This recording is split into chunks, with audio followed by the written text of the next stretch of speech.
Hi, it's John from Replacements, and today I'm here to talk about wine and wine glasses. So whether you like a bold red, a crisp white, a traditional hock, or a sophisticated claret, there's gonna be a stem for you.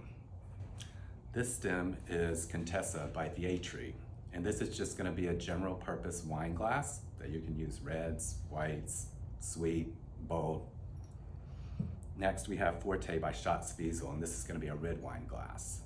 These tend to be a little bit thicker in the bowl so that the wine can become oxygenated and develop the bouquet. So these are going to be used to help enrich the aromas, which enhance the flavor as well. Next we have Kildare by Waterford. This is just a small white wine glass. Because traditionally most people expect wine glasses to have huge bowls, right? So this is going to be more of a traditional style glass. It's a white wine glass, and it predates wine in a box. Next we have Trobe, and this is actually a hock wine.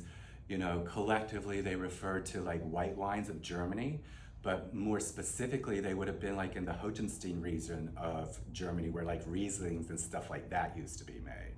People see a lot of these and they don't recognize it. You go into people's houses and you see them, and usually they'll be like all different colors. So they might have a set of 8 that are like blue, red, yellow, green, and they're like have come in and out of like popularity over the last 24 years that I've worked here. We used to get them in the showroom. They'd go out real quick. Now we hardly ever see them, which means I think that people are holding on to them because they are like, you feel the weight of it, the cut of the design. This is like a really beautiful, outstanding stem. We have Nancy by Baccarat, and this is a claret. Claret's another British term that's used to describe unofficially the lighter reds that you would find in the Bordeaux region of France. Then we have Maestro by Ragasca, again, a balloon wine. These wine glasses are designed to give the liquid a bigger surface area so that oxygen can work with the wine to create a bouquet and enhance the experience of drinking wine. And finally, we have Forte by Schatzwiesel. And this is a Burgundy, so obviously you would be drinking red wines in this, specifically Burgundies. My stem of preference would be Trobe by Nachman. What stem would you choose? So next we're going to talk about some specialty stems. Whether it's the elegance of a champagne flute or a tulip, or the more mod look of a champagne coupe, the straight lines of a martini, or my favorite, the margarita glass. Each one of these serves somewhat the same purpose. Well, these 3 basically serve the same purpose, which is the consumption of champagne. If you're drinking like really good, expensive champagne, then you're gonna probably use like a typical flute because it's been manufactured typically by a process that develops everything. Maxwell by Waterford champagne flute. This is just gonna be one of your traditional flutes. It's got some really nice, beautiful vertical cuts in it. And then another champagne, slightly different. This is referred to as a tulip champagne because of the way that the top curves in.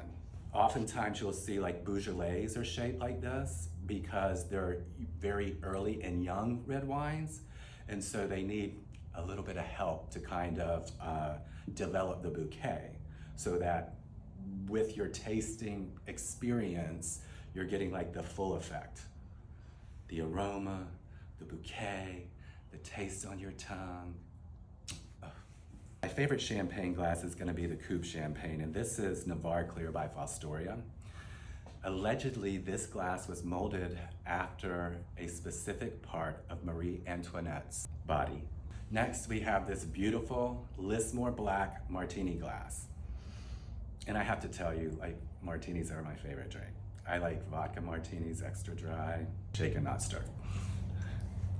And then finally, my second favorite drink, the margarita. This is Kaleidoscope by Block. I prefer my margaritas on ice with salt. So which do you prefer? I've been talking about stems, and I would just want to switch it up and talk about some of the types of glasses that you might see or use in your home bar. and really talk about how the shapes of some of these help to shape your drinking experience. So if you're a brandy drinker, you might consider this brandy glass Octavie by Villeroy and Bach. As I said earlier, when you see these glasses with the wide bowls, these are typically designed so that the alcohol, the liquid, has a greater surface area so that it can get more oxygen and the bouquet can develop.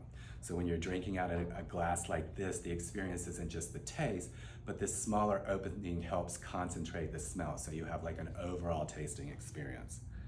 Next, we have Glen Plastic by Ralph Lauren. This is just your traditional old-fashioned, great for a gin and tonic, tequila sunrise, screwdriver. Then we have Herringbone, also by Ralph Lauren. And then, this is great for your frozen drinks, your blended cocktails. We have Silverleaf by Libby. This is called a Collins glass, very similar to the highball, just much more slender. These were traditionally used for what were referred to as Tom Collins, but again, you can use these for any of your preferred blended libations. And then finally, we have Lismore Diamond Shot Glass. This glass is a particular favorite of mine, until it's not. And what glass do you use? So we've been talking about stems, we've been talking about home bars. Now we're gonna switch it up and talk about something more appropriate for the season, which is beaches, barbecue, and beer. Whether it's a pint glass, an elegant Pilsner, or a beer mug or stein, your choice of beers often will taste much better depending upon what you're drinking it out of. This is Lismore by Waterford. This is gonna be one of your traditional pint glasses. Great for, beer on tap or something out of a can or bottle.